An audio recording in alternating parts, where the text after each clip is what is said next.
नुकताच रस्ते अपघातात एका 33 वर्षीय व्यक्तीचे ब्रेन डेड झाल्याने मृत्यू झाला।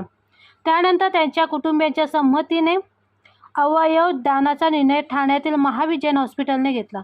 सदर व्यक्तीच्या अवयवदानाने विविध रुग्णातील 9 जणांना अवयवदान करून जीवदान देण्यात महावीर जैन हॉस्पिटलला यश आल्याचे हॉस्पिटलचे डायरेक्टर डॉक्टर रणवीर कोष्टी यांनी पत्रकार परिषदेत सांगितले। ठाण्यातील हजुरी येथील महावीर जैन हॉस्पिटलमध्ये आयोजित पत्रकार परिषदेत हॉस्पिटलचे ट्रस्टी अजय आशर, ठाणे महानगरपालिका उपायुक्त महेश राज दरेकर आणि डॉक्टर मंडळी उपस्थित होते। 29 मार्च रोजी ठाण्यातील महावीर जैन हॉस्पिटलमध्ये एका 33 वर्षीय व्यक्तीचे रस्ते अपघातात ब्रेन डेड झाल्यानंतर नातेवाईकांना माहिती देत मृत घोषित करण्यात आले। त्यानंतर मयत व्यक्तीच्या अवयवदानाचा निर्णय त्यांच्या नातेवाईकांच्या संमतीने घेण्यात आला। यामध्ये महावीर जैन हॉस्पिटलचे डॉक्टर रणवीर कोष्टी यांनी महत्त्वाची भूमिका बजावली। मुंबईतील विविध हॉस्पिटलच्या डॉक्टरांना संपर्क करून हृदय, 2 किडनी, लिव्हर, पॅक्ट्रिया, कार्निया, बोन ब्राइट्स असे पार्ट डोनेट करण्यासाठी संकलित करण्यात आले। यामध्ये लिव्हरचे 2 पार्ट करण्यात आले, त्यांना स्पेशलिस्ट लिव्हर असे म्हणतात। KM आणि अपोलो हॉस्पिटल असे 2 ठिकाणी पाठवण्यात आले। त्यात विशेष म्हणजे 9 वर्षाच्या पेशंटला लिव्हर ट्रान्सप्लांट करण्यात यश आले। हार्ट, लिव्हर आणि किडनी हे 24 तासात ग्रीन कॉरिडॉरद्वारे रवाना करण्यात आले। त्यानंतर हे सर्व अवयव 9 रुग्णांना तातडीने प्रत्यारोपण केल्याचे त्या हॉस्पिटलकडून सांगण्यात आले। ही सर्व प्रक्रिया 40 डॉक्टरांच्या टीमने यशस्वीरित्या पार पडली। ब्रेन डेडबाबत डॉक्टरांनी सांगितले की 100% ब्रेन डेड जाहीर केल्यानंतर नातेवाईकांकडून स्वीकृती घेऊनच रुग्णाला मृत घोषित केले जाते। यामध्ये शासनाकडे पूर्ण माहिती देत त्यांच्या टीमकडून तपासणी केल्यानंतरच पुढील प्रक्रिया पार पडते। सदर अवयवदान जाहीर केल्यानंतर मुंबईतील HN Reliance hospital, Max Nanavati hospital, KM hospital, Sahara bone bank असे इथे विविध अवयव पाठवण्यात आले। अवयवदानात सर्वाधिक मागणी किडनीला ट्रान्सप्लांटला असून जवळजवळ 60 ते 70 हजार रुग्ण प्रतीक्षेत आहेत। त्यानंतर लिव्हर आणि लंग्सचे पेशंट येतात। लाखो पेशंट हे अवयवासाठी प्रतीक्षेत असून त्यांना वेळेत अवयव पुरवण्यासाठी डॉक्टरांची टीम तत्पर असते। महावीर जैन हॉस्पिटलचे ट्रस्टी अजय आशर यांनी हॉस्पिटलच्या उपक्रमाबाबत माहिती देताना सांगितले की आमच्या हॉस्पिटलच्या माध्यमातून रुग्णांना अगदी अल्प दरात उपचार आणि सुविधा पुरवण्यात येते। रुग्णांच्या सेवेसाठी आमचे रुग्णालय सज्ज आहे।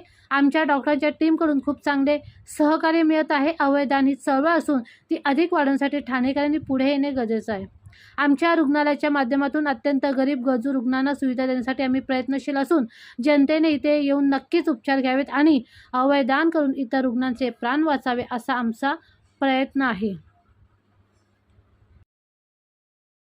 मला तर खूप बरं वाटतंय, चांगलं वाटतंय की आमचे हॉस्पिटलमध्ये अशी प्रक्रिया ही सेकंड टाइम झाली आहे आणि आमचा उद्देश जो होता की मॅक्सिमम लोकांना आम्ही हे उपलब्धी देऊ, मॅक्सिमम लोकांना आम्ही काही ना काही हेल्प करू आणि आता हे तर सर्वात मोठं झालं की त्याच्यामध्ये आपली हॉस्पिटलमध्ये आपण रोजच प्राण वाचवतोय, पण हे दुसरं प्राण दिल्यासारखं असतं आणि आम्हाला खूप चांगलं वाटतंय की आमचा जे उद्देश होता जे हॉस्पिटल चालू करण्याचा आता खूप त्याचा चांगला उपयोग होत आहे आणि सगळेच आमचे स्टाफ आहे, आमचे को ट्रस्टी आहे, सगळेच याच्यामध्ये खूप म्हणजे उल्हासाने काम करतात आणि चांगले रिझल्ट देतात। सर, अवयवदान हे कितपत महत्त्वाचं आहे, कशाबद्दल? खूपच महत्त्वाचं आहे। आता जसे डॉक्टर रणवीर म्हणाले तसे वेटिंग लिस्ट खूपच मोठा आहे। More than 60,000 want kidneys, almost 25-30,000 want liver आणि हार्ट ट्रान्सप्लांट वगैरे सगळ्याची खूपच गरज आहे आणि आपण जेवढी हे लोकांना कळवणार की organ donation is the most important donation. Life असली तेव्हा तर मनुष्य कामात असतो, पण after life also he can really donate, which is a very big thing and people should understand this and come out with more and more for donations. आम्हाला सर्वात जे अवघड जाते ते जाते जेव्हा कोणी पेशंट ब्रेन डेड झाला असेल तर त्यांचे नातेवाईकांना आम्हाला समजवायला की हे एवढं इम्पॉर्टंट आहे हे याच्यासाठी आमचा जास्तीत जास्त वेळ जातो. जर लोकांना हे समजलं की त्यांनी स्वतः पुढे यायचं आणि असं झालं आहे तर ब्रेन डेड झाले आहे तर स्वतःने पुढे येऊन डोनेशन केलं तर आपण एवढे लोकांचे जीव वाचवू शकतो. सर आपल्या महावीर हॉस्पिटलमध्ये काही सिरियस पेशंट जेव्हा येतात त्यांच्याकडे असा फॉर्म भरून घेतात का? फॉर्म भरून घेतात पण अल्टिमेटली नातेवाईकांवरती असतं. त्यांची जे इच्छा असते तसंच आम्ही करू शकतो. म्हणून आम्ही अपील करतो सगळे नातेवाईकांना की आपण सगळे याच्यामध्ये प्रोॲक्टिव्ह व्हा, स्वतःहून या. आपल्याला सगळ्याला ब्लड डोनेशन आपल्याला माहिती आहे, खूप आय डोनेशनचं पण चालू आहे, कॉर्निया डोनेशनचं, पण तसंच ऑर्गन डोनेशनचं आपण ड्राईव्ह केलं पाहिजे आणि सगळ्यांना समजलं पाहिजे याचं इम्पॉर्टन्स काय आहे आणि स्वतःहून पुढे येऊन सांगितलं तर सगळ्यांना खूप चांगलं होणार. सर एक वेगळा प्रश्न आहे, जितोच्या वतीने असेल किंवा त्याच्या वतीने ठाणे महानगरपालिकेच्या वतीने कॅन्सर हॉस्पिटल ठाण्यामध्ये सुरू होत आहे. सध्याची स्थिती काय आहे आणि कधीपर्यंत हे संपूर्ण हॉस्पिटल कार्यरत होईल, काय सांगाल याबद्दल काय सांगाल? कॅन्सर हॉस्पिटल आता आम्ही 7th स्लॅबवरती आहोत, जे हॉस्पिटलचं बिल्डिंग आहे आणि त्याची बाजूला दुसरं जे एम्युनिटीज दुसरी आहे ते बिल्डिंग आहे. एक बिल्डिंगचं सगळे संपले आहे आणि आमचं कॉन्सन्ट्रेशन आता ते मंदिरचं होतं. मंदिर आता आपलं पूर्ण झालेलं आहे, आपल्या सगळ्यांना ते ठाऊकच असणार. आता आम्ही हे काम जोरात घेणार आणि संभवतः जर देवाची इच्छा असणार तर पुढच्या वर्षी by the end of next year we should be able to do it. Okay, नमस्कार.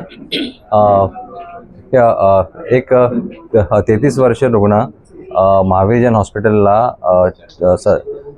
24 तारखे रोजी शिफ्ट झालेला. त्या रुग्णाचा एक गंभीर रस्ता अपघातात मेंदूला खूप मोठी इजा झालेली. त्याची तिकडे बाहेर एक डिकम्प्रेसिव्ह क्रिनेक्टॉमी म्हणून एक सर्जरी करण्यात आली आणि इथे आल्यानंतर आम्ही जेव्हा क्लिनिकली तपास केला तर आम्हाला आढळलं की ते रुग्णाचे ब्रेनस्टेम रिफ्लेक्सेस ॲब्सेंट आहेत. तर त्या परिणामस्वरूपी आम्ही त्याला ब्रेन डेड डिक्लेअर केला. त्यानंतर आम्ही नातेवाईकांना त्याने समजून सांगितलं की तुमचा रुग्ण ब्रेन डेड आहे आणि तुमची जर इच्छा असेल तर या रुग्णाची आपण ऑर्गन डोनेट करू शकतो. तर नातेवाईकांनी काही टाईम घेऊन समजून सगळं प्रोसेस या अतिशय कठीण परिस्थितीमध्ये त्यांनी ऑर्गन डोनेशनची स्वीकृती दिली. त्या परिणामस्वरूपी काल 29 तारखेला आम्ही ZT zonal transplant coordination committee, जी महाराष्ट्र गव्हर्नमेंटची कमिटी आहे, त्यांना सूचित केलं आणि त्यांच्या डायरेक्शनच्या अनुसार वेगळ्या हॉस्पिटल्स इथून प्रत्येक टीम आमच्या हॉस्पिटलला आल्या आणि हार्ट, किडनी, लिव्हर, पँक्रियास, कॉर्निया आणि बोन्स असे अवयव आम्ही प्रत्येक वेगळ्या हॉस्पिटल्सला डोनेट केले आणि ऑलमोस्ट 10 लोकांचे जीव वाचले आणि बऱ्याच पेशंट्सचा फायदा झाला. जीवदान मिळाला एक ऑलमोस्ट 9 ते 10 लोकांना, कारण की जे काही ऑर्गन आपण रिट्राईव्ह केले आणि ते ट्रान्सप्लांट झालेले ते सगळ्या शस्त्रक्रिया यशस्वीरित्या पार पडलेल्या आहेत. तरी 1-2 दिवसामध्ये आपल्याला त्यांचं पोस्ट ऑपरेटिव्ह स्टेटस कळेल, पण आतापर्यंत प्रायमरीली सगळे ऑर्गन्स व्यवस्थित काम करतात. तर 10 लोकांचे जीव वाचले.